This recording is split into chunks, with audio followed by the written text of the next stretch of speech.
Hello दोस्तों, दिल से स्वागत है आपका अपने इस चैनल में एक और नई कहानी के साथ। आप लोग कहानी को लास्ट तक जरूर सुने क्योंकि लास्ट में कहानी आपको जरूर पसंद आएगी। तो चलिए इस मीठे एहसास के साथ आज की खूबसूरत कहानी को शुरू करते हैं। दोस्तों, मेरा नाम चंचल है। मेरी शादी मेरे माँ बाप ने एक 56 साल के बूढ़े इंसान के साथ करवा दी और मेरी उम्र महज 23 साल की है। यह मेरी दूसरी शादी है। मेरी पहली शादी के कुछ दिन बाद ही मेरे पति का देहांत हो गया था। सभी लोग ने मेरे बाबा से यही कहा कि अभी तो इसकी पूरी जिंदगी पड़ी हुई है, इसलिए इसकी दूसरी शादी करवा दो। क्योंकि मैं एक विधवा थी, इसलिए मुझे कोई दूसरा लड़का नहीं मिल रहा था। इसलिए मेरे बाबा ने एक 56 साल के व्यक्ति के साथ मेरी शादी करवा दी। मेरे पति अधिकतर अपने काम के सिलसिले में व्यस्त रहते थे और जैसे ही जब काम से वापस आते हैं तो थकान का बहाना बनाकर सो जाते हैं और मैं अपने पति के बिना अकेले बिस्तर पर तड़पती रहती थी। मुझे पति का सुख कभी भी नहीं मिला क्योंकि मेरा पहला पति तो कुछ ही दिनों के बाद ही मुझे छोड़कर चला गया था और अब मेरा दूसरा पति मुझे पति का प्यार दे ही नहीं पाता। मुझे वैसे तो दिन भर कुछ भी काम नहीं करने दिया करता था क्योंकि घर में एक नौकर रखा हुआ था। एक दिन हमारे नौकर की तबीयत खराब हो गई, इसलिए वह अपने बेटे को अपनी जगह कुछ दिनों के लिए काम पर भेज दिया था। अगले दिन जैसे ही हमारे नौकर का बेटा आया तो उसको देखकर मेरे होश ही उड़ गया था क्योंकि वह दिखने में कतई भी नौकर की तरह नहीं लग रहा था। एकदम गठीला मजबूत शरीर, उस पर से गोरा रंग, काली काली आंखें, वह किसी फिल्मी हीरो से कम नहीं लग रहा था। मैं बहुत देर तक उसको बस ऐसे ही निहारती रही। तभी एकदम से नौकर के बेटे ने मुझे कहा, मालकिन, मैं राजू काका का बेटा हूँ। पिताजी ने मुझे यहाँ पर काम करने के लिए भेजा है। पिताजी की तबीयत थोड़ी खराब है, इसलिए वह कुछ दिन के लिए काम पर नहीं आ सकते हैं। मैंने राजू काका के बेटे को घर के भीतर बुलाया और खुद जाकर मैं कुर्सी पर बैठ गई। मैंने राजू काका के बेटे से काफी इतराते हुए पूछा, तुम्हारा नाम क्या है और तुम्हें काम के सिवाय क्या क्या करना आता है? तभी राजू काका के बेटे ने कहा, मालकिन, मेरा नाम दशरथ है। मैं घर का सारा कामकाज बहुत ही अच्छे से कर लेता हूँ। तभी मैंने दशरथ की तरफ शरारत भरी हंसी हंसते हुए कहा, अच्छा, घर का काम तो कर लेते हो, ठीक है, लेकिन तुम्हें यह मालूम है ना, घर का काम करने से ज्यादा जरूरी अपने मालिक और मालकिन को खुश करना होता है। क्या तुम अपनी मालकिन को खुश कर पाओगे?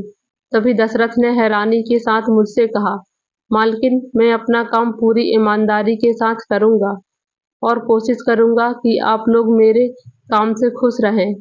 फिर मैंने दशरथ को उसका काम समझा दिया।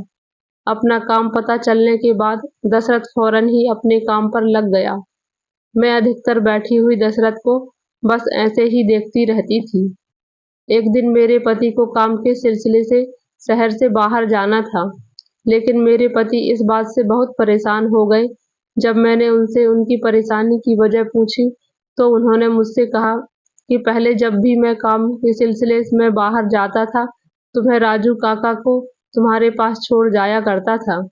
मुझे किसी भी तरह की कोई फिक्र नहीं होती थी।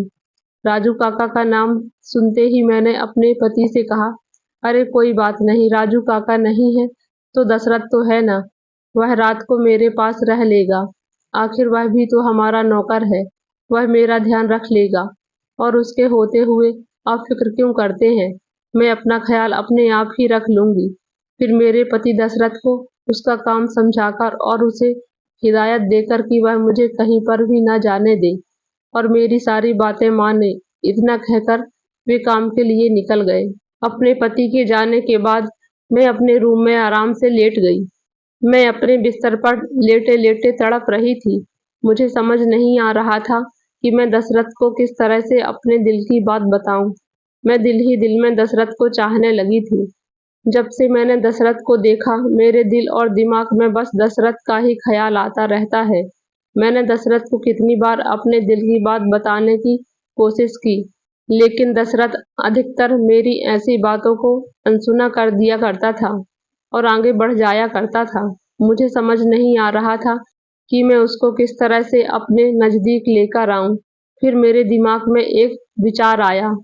मैं फौरन अपने बिस्तर से उठी और रूम से बाहर निकलकर सीढ़ियों से उतरने लगी, क्योंकि मेरा रूम ऊपर है और दशरथ नीचे किचन में सोता है।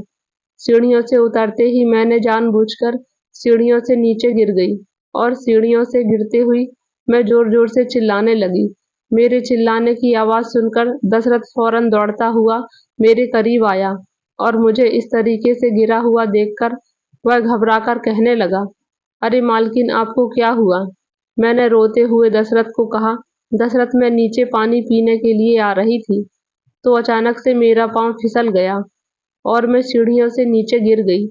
मुझे बहुत दर्द हो रहा है, मैं उठ भी नहीं पा रही हूँ। दशरथ ने मेरी हालत देखकर मुझसे कहा, मालकिन, आप धीरे धीरे करके उठने की कोशिश कीजिए और अपने रूम में चलिए, फिर मैं फौरन डॉक्टर को बुलाकर ले आता हूँ। लेकिन मैंने दशरथ को झूठ बोलते हुए कहा, नहीं दशरथ, मुझसे कतई भी नहीं उठा जा रहा, मुझे बहुत दर्द हो रहा है। तुम ही मुझे उठाकर मेरे रूम तक लेकर के चलो, वरना मैं यहीं पर पड़ी हुई मर जाऊंगी। जब दशरथ के पास कोई और उपाय नहीं था तो उसने मुझे अपनी गोद में उठा लिया। दशरथ की बाहों में मुझे ऐसा आराम मिल रहा था जैसे मेरे जन्मों की ख्वाहिश पूरी होने जा रही हो। वह मुझे गोद में उठाकर एक एक करके सीढ़ियां चढ़ता जा रहा था और मैं उसकी बाहों में बाहें डाले उसके कंधे पर अपना सर रखे बस उसे देखे जा रही थी। दशरथ को देखकर ऐसा लग रहा था जैसे मेरा उसको इस तरीके से देखना उसे अच्छा नहीं लग रहा था। फिर दशरथ ने फौरन मुझे मेरे रूम में ले जाकर मेरे बिस्तर पर लिटा दिया। जैसे ही दशरथ ने मुझे मेरे बिस्तर पर लिटाया तो उससे बिछड़ने के डर से मैं घबरा गई और मैंने फौरन दशरथ की शर्ट पकड़ ली और उसे अपने नज़दीक खींचते हुए कहा, दशरथ, मुझे कहीं मत छोड़कर जाओ, मैं तुम्हारे बिना जी नहीं सकती, मैं मर जाऊंगी। देखो ना, मैं तुम्हारे बिना दर्द में कैसे तड़प रही हूँ। तुम्हें मेरा यह दर्द दिखाई नहीं दे रहा है? तो दशरथ ने मेरी एक भी बात का जवाब नहीं दिया और उसने बस खामोशी से इतना कहा, मालकिन, मैं जरा जल्दी से जाकर डॉक्टर को लेकर आता हूँ। इतना कहकर वह रूम से बाहर चला गया। तकरीबन 1.5 घंटे के बाद जब वह घर में आया तो उसके साथ एक डॉक्टर और साथ में एक लड़की भी थी। डॉक्टर ने मेरा पैर देखा तो डॉक्टर ने कहा कि नहीं, ज़्यादा कोई तकलीफ नहीं हुई है, बस कुछ दिन आराम करोगी तो ठीक हो जाएगा, और डॉक्टर ने मुझे दवाई दे दी। डॉक्टर के जाने के बाद दशरथ ने उस लड़की को जो दशरथ के साथ आई थी वह दशरथ की बीवी थी, वह उसकी बीवी है, दशरथ ने तभी बताया था।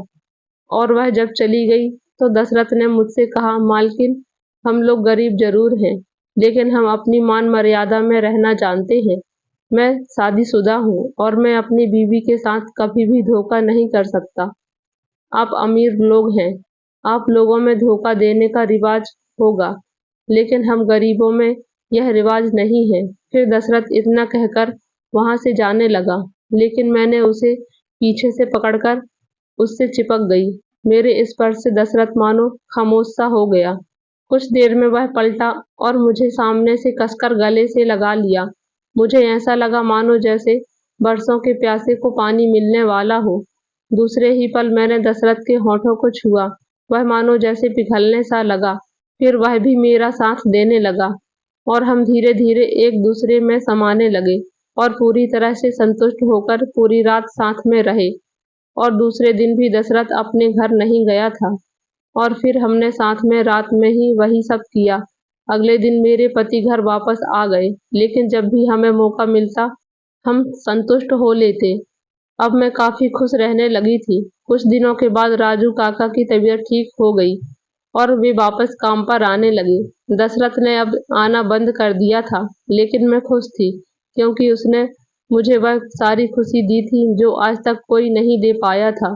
उसके बाद से राजू काका ही मेरी देखभाल करने लगे और इस तरह से मेरी इच्छा पूरी हुई। तो दोस्तों, कहानी पसंद आई हो तो लाइक, शेयर और इसी तरह की मज़ेदार कहानी डेली सुनने के लिए इस चैनल को सब्सक्राइब जरूर करें। कहानी में यहाँ तक बने रहने के लिए आपका बहुत बहुत धन्यवाद। मिलते हैं ऐसी ही एक नई कहानी में।